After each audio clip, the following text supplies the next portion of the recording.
Scotland Foss, Dan Wardell, you heard him yesterday, and we all know Gerhard. It's all yours.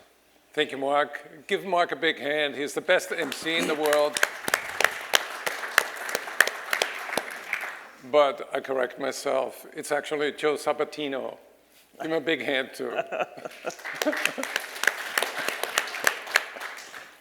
All right. We are going to talk about what kills the fun with Salesforce. And we had a prep conversation, and we were laughing because Scotland and Dan, they're both passionate about creating what I would call a frictionless sales organization, where there are no speed bumps. And Scotland talked about Salesforce is really a productivity killer. What made you decide to create your company's Scratchpad? And what was the idea that was driving that sort of desire to have a frictionless sales environment and have salespeople work at the speed of thought, which is very bold? Yeah. Well, I guess I can tell my story. So I didn't found the company. I actually was an end user.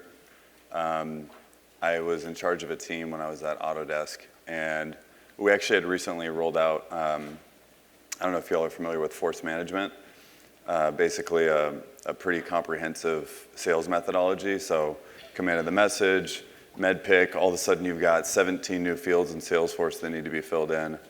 And it just created a lot of friction and conflict for the team.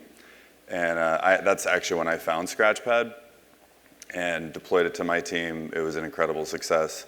And all of a sudden we ended up being the #1 district in terms of results, but also in the level, the quantity and the quality of the data that we had put in. And so I fell in love with it. It was something I wanted to spread to other sales orgs. So that's hopefully it paints a little bit of the picture about Scratchpad. Thank you. So Dan, describe the speed bumps that salespeople encounter in their work every day. Yeah, I think for anyone who was at dinner last night, there was a bit of a heated discussion about this. And the #1 blocker we discussed of sales productivity is getting the data in there. It's the internal processes.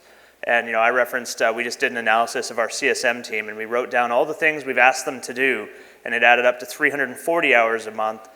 We only work 180. So it's like, what are they not doing out of the things we're telling them to do? It's probably that they're not talking to customers as much, because we can see if they don't enter things in Salesforce, but I can't see if they didn't have that call with a customer.